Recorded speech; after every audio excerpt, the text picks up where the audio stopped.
Well, hello everyone. Welcome back to Speaking Spurs with me, Kieran, talking all things Tottenham. We're not going to talk about the Euros, really. We'll just touch on it. The lads did really well to get to the final. Semi-final in the World Cup, final in the Euros. So it only makes sense in the World Cup coming in, 18 months, that it's coming home. Obviously, the stuff that's gone on since the final with the penalty misses and all the crap going on social media. Look, we've spoken about this before and how I don't condone racism, online abuse. I'm not that kind of guy. And as I've said before, those sort of people, they're not welcome on this channel. They're not welcome to be part of it. But look, we'll do a separate video on the final because I feel like we should really. But, we are back into Tottenham. And it's another update with, transfers, a few ongoings at the club. There's been a departure, not a transfer, by the way. And then some good news on the horizon, potentially, if the rumours are true. So we'll jump into it. Transfers. We've spoken a lot about Tomiyasu, that centre-back / right-back, Japanese international from Bologna. Look, rumours are it's getting closer and closer. I just want it done. He is going to the Olympics with Japan. He's in the squad. So you would have thought that deal will get over the line before the Olympics because nobody's going to want that overhanging. Everybody wants their futures wrapped up as quick as possible. He doesn't want to go to the Olympics to then find out we sign another centre-back or possibly two, and that null and voids his chance of getting that move to Spurs. So that one is looking increasingly like it's close and close. That personal terms apparently are agreed. And it's just the finer, minute details with the actual deal itself. So, fingers crossed, we have some news on that one. Well, we said they wanted it done this week. So, hopefully, before Sunday would be fantastic. But, as I spoke in the last video about the way Paratici works, I'll go into a little bit more detail. So, I basically said before, he likes to gather his list together, go through it all. So we'll be linked with loads and loads of players before decisions are made. To clarify it a little bit more, what Paratici does is he almost sets up the deal to the point where it could be completed. So he'll have his list of players. So all the centre-backs we mentioned before, right? Say there's 8 of them. He will actually try and set up a deal for all 8 of those players. So there will be fees potentially agreed with clubs, possible personal terms, agents' fees, all sorts of that will be pretty much agreed, and it's just a case of paperwork being signed. And then once he's got all that from those lists, he will then figure out which player from those lists, with all the terms agreed and finances, is the best fit in all categories for the club. So we might be linked with 10, 12 players, we might sign 3, 4, okay? That's the way it's going to work. There are going to be a load of links coming from Italian press and journalists. Now, normally they're quite unreliable unless they're talking about the Italian league itself. So, for once, we can actually take note of a lot of the sources we would previously regard as unreliable, just because they're more involved with Italian clubs. And obviously, Paratici, being Italian, they're going to have a lot more intel and info on that. So we can take them all with a little bit more than a pinch of salt. So let's get into some of those players now. Apparently we have an interest in Ozan Kabak. Now, for those of you that don't know, he was on loan at Liverpool last season because they had that horrendous spell of injuries, which basically left them with no centre-backs, and they had to do emergency signings in January. Kabak was one of those men. He was 20 at the time. He's 21 years old now. He's a Turkish international, plays for Schalke, who we spoke about in the last video with Matthew Hopper, the striker, potentially for 4 million. So Schalke have been relegated from the Bundesliga. So he's a player no doubt will be looking to leave, being a full international for Turkey and having had a taste of top flight Premier League football with Liverpool. He'll be hungry to find a move. So he was loaned to them, but he started his career at Galatasaray, rose up through the ranks there, moved on to Stuttgart, then got his move to Schalke, and then obviously went on loan to Liverpool. International, he started in the under-15s for Turkey and has worked his way all the way up as a full international. He has had Champions League experience, and that started in the 2018-29 season. So even in the younger parts of his first team career, he's had decent levels of football all the way through. Interesting prospect. Didn't start too well at Liverpool. I think that's just the pressure of coming into such a big club in the situation they were in. You know, league winners, Champions League winners, a lot of pressure on them to succeed. Things were going wrong because of the injuries. You're brought in to be the answer to that. And it wasn't just one. They brought in the two centre-backs. You had midfielders playing centre-back. A lot of pressure. So first few games, not too great, but then settled down and was quite important to them through the tail end of the season. Interesting one. Wouldn't say no to it if it were to happen. It's going to come down to fee, as we know. We're being linked with a lot more midfielders this week, as opposed to centre-backs, which would tell me Paratici's got his list. He's spoken to all the agents and clubs, and it's probably going to come down to just those minor details before we hear who's been signed. So now apparently we're moving on to midfielders, and there are a few in here.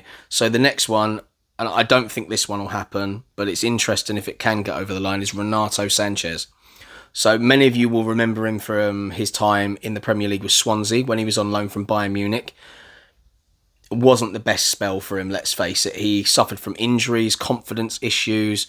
Like, if we talk about him, right, he's 23 years old now. Portuguese midfielder. He was obviously at the Euros and was one of their better players in the tournament. He's a midfielder. He's currently at Lille. That is his parent club right now. Obviously won the league title with them. So his career was, and we're talking first team football here, Benfica. And he did really well, and then was brought by Bayern Munich. Struggled in his first full season with them, then was loaned to Swansea. Really struggled at Swansea with many problems. But the reason he went there was, I think it was Clements was the manager at the time, and he'd worked with him at Bayern Munich, so he knew him really well. And it seemed like it'd be a match made in heaven. Look, don't get me wrong, he showed glimpses of what he can do. Fantastic player.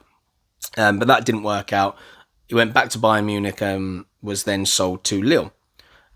International wise, again, like Kabak, went in at the under 15s and has worked his way as a full international. He won the Golden Boy and Breakthrough Player of the Season at Benfica in his first full season, which is what earned him that pressure move to Bayern Munich, and that was 35 million euros. So when he was actually sold in the end to Lille, they took a 10 million euro hit on him, 25 million euros. Let's talk about his style of play. He's very versatile in midfield. He is comfortable as a defensive midfielder, an attacking midfielder. He can play centrally and he can play any of the wide roles. So from that perspective, fantastic. His strengths are his passing ability. He is strong on the ball. He's hard to knock off it. He's got a low centre of gravity. He's composed when in possession. And those traits mixed with his hairstyle means he's often compared to a former player of ours, Edgar Davids. The only thing he's missing is the goggles. But yeah, has the potential to be a fantastic player. I think the problem is with Renato Sanches is I think it's confidence. I think that big move to Bayern Munich put a lot of pressure on him. He seems to do well when he's in a Portuguese shirt. There are quite a few players out there that seem to really perform for their nations, and I think that's because there's no price tag on them. They go over there, they're in with a lot of players that speak the same language as them, have the same sort of background. It's more of a comfortable family vibe to it with some of these guys in these other countries. Look, has the potential to be fantastic. Would it be a good signing? I think it would. And that's based on Nuno as a manager. I think Nuno would be a good manager for someone like Renato Sanches. Look, he's still young. 23 is not old at all. He's got a lot of international experience. He's got Champions League experience. He's just won a league title. Now, my problem with this would be, can we attract him? Because Lille have just won the league, Champions League football. I do think Lille will struggle next season unless they're going to have money to reinvest in the squad. They're going to need a bigger squad to cope with Champions League football. I think their league form will struggle next year. Will they be able to get Champions League football again? Not too sure. But moving to Tottenham, obviously Europa Conference League, are we able to draw a player of his calibre into our club?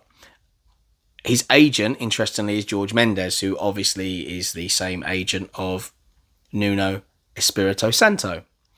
And Jorge Mendes is very, very good at convincing players to take a step back and convince them that it's the right thing to do. So when Wolves were in the Championship, let's say, there were a lot of players that were represented by George Mendes that ended up going to Wolves in the Championship that had played Champions League football before that could have earned themselves Premier League moves. Managed to convince them to do it. So that is the only reason I think we could possibly sign Renato Sanchez. But as I said, I still don't think it's going to happen, but we'll see. Another guy we're looking at apparently is Vitinha. Okay, so he's another Portuguese midfielder. He's 21 years old. He was on Wolves. He was on Wolves? He was on loan at Wolves last season. They actually had or have an option to make it permanent. But I think as everyone's gone back to their clubs now, that option has been dissolved. Like, I'm sure if they wanted to come in and buy him, they could. But the fact is, I don't think they've got first option on him now, which makes it fair game. Look, he's a decent midfielder. There are comparisons to Jack Grealish. And we all know that we would love Jack Grealish, as we missed out on him when we could have had him for 4 million. Thank you very much, Daniel Levy, on that one, arguing over the pennies. He looks a decent player. He kind of struggled at times for Wolves, but as we know, it was a difficult season for them for many reasons. He played a decent chunk of games, but look, he's 21 years old at FC Porto, came into the Premier League, and we know a lot of players find it hard, and we're talking experienced players here as well. They struggle maybe in their first season and a half in the Premier League, and then really come to light once they've settled in. We saw it with Sonny after his first season at Spurs. He wanted to leave. And thankfully, we didn't let him go because look what's happened. He's like a hell of a player, one of the most marketable players in world football, just signed a deal with Ralph Lauren. And I can't believe nobody ever comes in for bids with Sonny. It's crazy. You never hear it in the papers that anyone has come in for him, and I don't know why. He could walk into most teams in world football. But, lucky us. So, yeah, Vitinha looks a great player. His strengths are his through balls. He's great at long shots. His weaknesses, though, are his finishing, which is strange because he's good at long shots, but his weakness is finishing. I know it's a strange one, but his aerial threat as well. He's not great in the air at all. His style of play, short passing, loves a lot of that, which is great for a team like us that want to see attractive football. So that short passing, pass and move, darting around the pitch, building the play, getting those nice team goals that we love so much. He's great at his layoffs, really good at those. Shooting from distance, obviously, we've already said. And he doesn't dive into tackles, unlike Lamela, Lo Celso. We give away a lot of cheap fouls. So I'm assuming he's more of like a jockeying kind of guy. But with comparisons to Grealish, fingers crossed if we get this one over the line. I mean, I don't know how serious the interest is, but he's obviously worked with Nuno. It's an attractive prospect. We'll see how far that one goes. Another one, Damsgaard, or I think you actually pronounce it differently. Somebody was saying like Damsgaard or something like that. Anyway, youngster for Denmark. We spoke about him in one of the other videos. Those links aren't going anywhere. However, as I said, I think that one's going to come down to a bidding war because he had such a good tournament. He's such a bright prospect. It's going to become a bidding war, and because of that, his club aren't going to let him go on the cheap. His stock has risen so much. And Denmark getting to the semi-finals has obviously helped as well. But for now, the midfielders, there's nothing concrete on any of them. Good news, Giovani Lo Celso obviously has won the Copa America with Argentina. So Messi has finally got an international trophy that he's been waiting for so long. But yeah, Gio, he played well. I always think for us, I call him like the 60-minute man because he can't seem to last 90 minutes on the pitch, or if he does, the intensity just really wanes as the match goes on. And a lot of that is down to his minor injuries that he keeps picking up. And we know he had a more serious one last season that kept him out, and he wasn't quite the same player when he came back, but that happens a lot when the team's underperforming as well, because you're coming back into a side that's underperforming. The mood around the club certainly isn't what it used to be.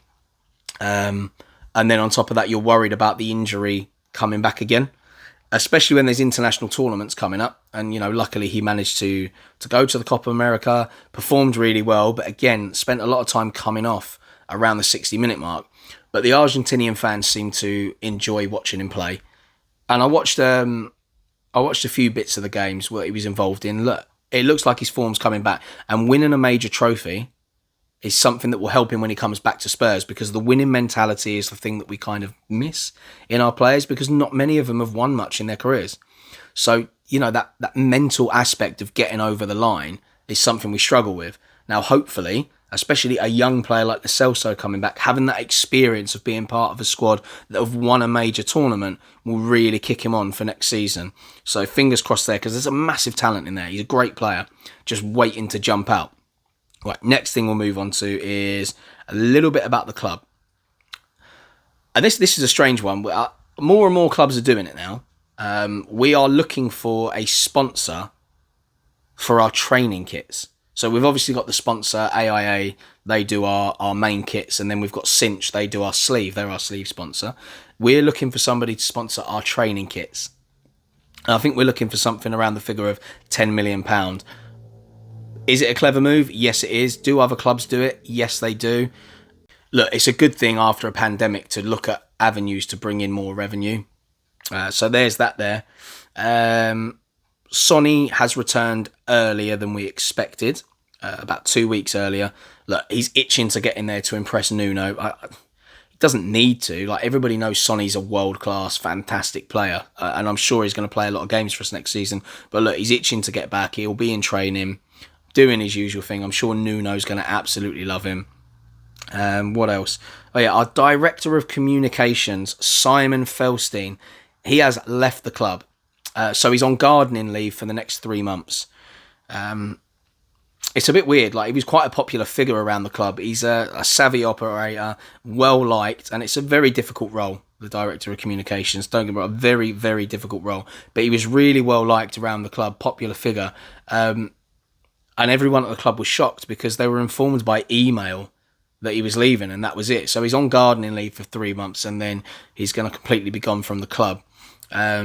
Look, I'm not going to lie, I think a lot of this has come about through the controversies of last season, with us not performing well on the pitch, and then obviously Jose Mourinho being sacked just before a cup final that he'd got us to.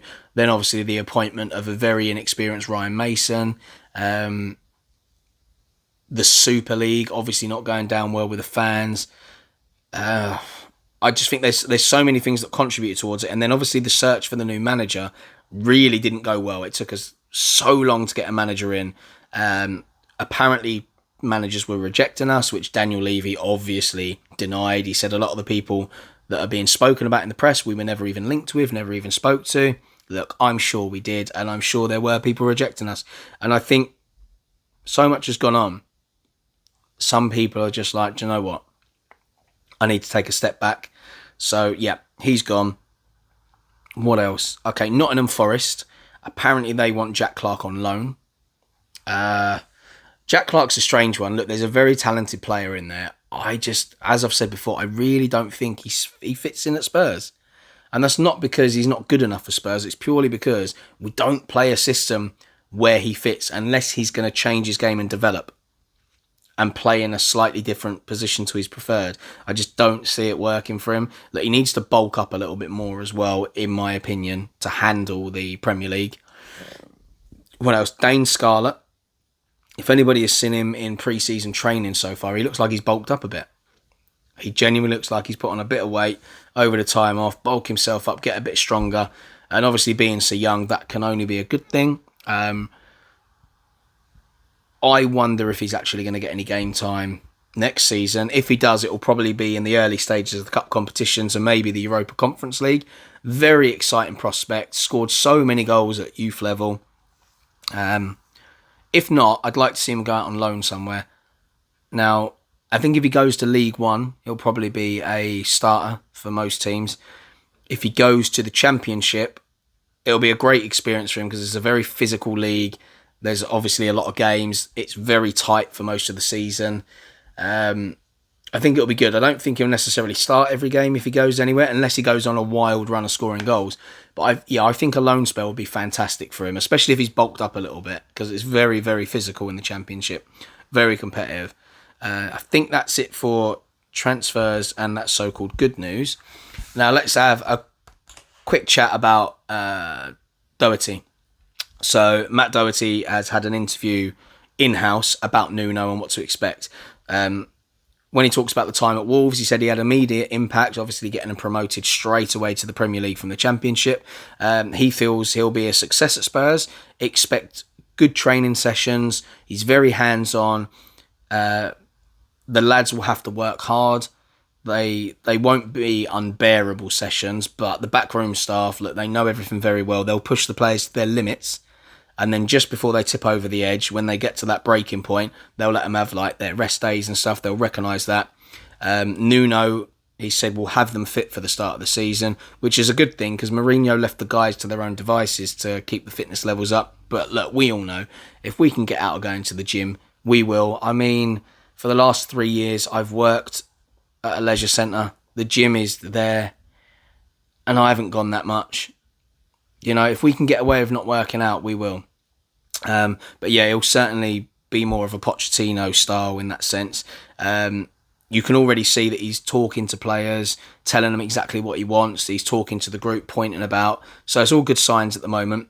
On himself, he said that he's dying to get back on the pitch. He took 4 weeks holiday instead of the 6 that most players take, which is a good sign. It shows his determination to get in there and get fit early. He said that last season he felt he didn't put his best foot forward. He, for many reasons, was in and out of the side. He obviously had COVID and that absolutely wiped him out. You can't do anything in that time, so fitness levels just plummeted.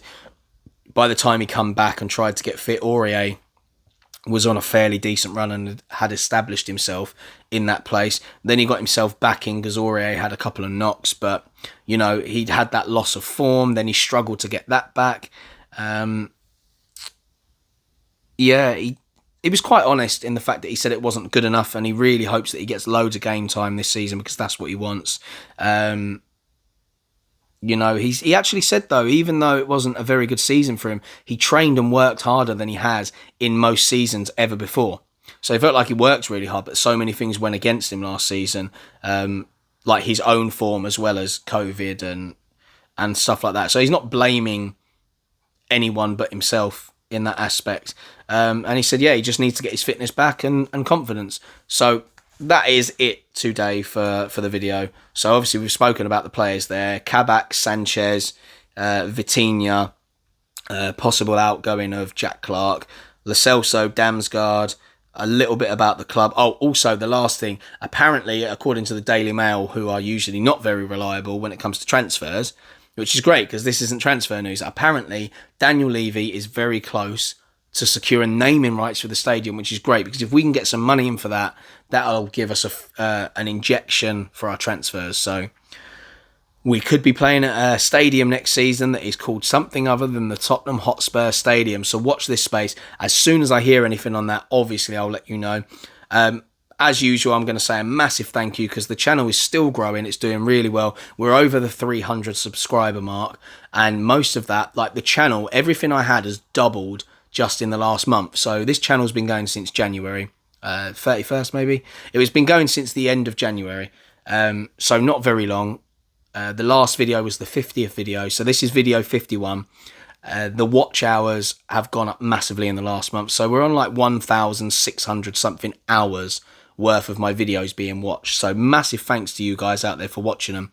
But 899 of those watch hours have come in the last month. Like, that's incredible. Like, I could not have asked for better results. That this channel was purely created out of boredom during lockdown. I'd completed Netflix, Prime, working my way through Disney. And I just wanted something to do. And I bought my microphone. I was like, what can I do? Oh, no, I'll talk about Spurs. I love Spurs. Spoke about it. And I was like, well, I'll just upload a video. Then I started watching other YouTube channels on Spurs, took the parts or the elements of those that I liked and decided just to roll with my own thing. And as you know, I sit here, I'm very honest. I don't go over the top or overly criticise. And this channel has just grown. Like, for me, this was never about trying to become some sort of famous YouTuber or, you know, your go-to Spurs guy. This was purely for a bit of fun and something for you guys, put across in a way that is real. I don't want to be one of like these... I'm not a news reporter at the end of the day. I don't just sit here and read off headlines to you, and I'm not a robot. Look, this is all about me being me, talking to you guys, you being able to give your opinions back and we can discuss. So massive thanks for the support. If you haven't done so already, please subscribe to the channel. That massively helps. Support it with a like if you enjoyed the video. And as always, keep the comments coming below, because as you know, I do reply to them. We have good conversations, and some of the comments have been lovely. Like, some of you have actually gone as far to say that this is your favourite Tottenham Hotspur channel. Massive for me. That is great to hear. Lots of people are praising the content.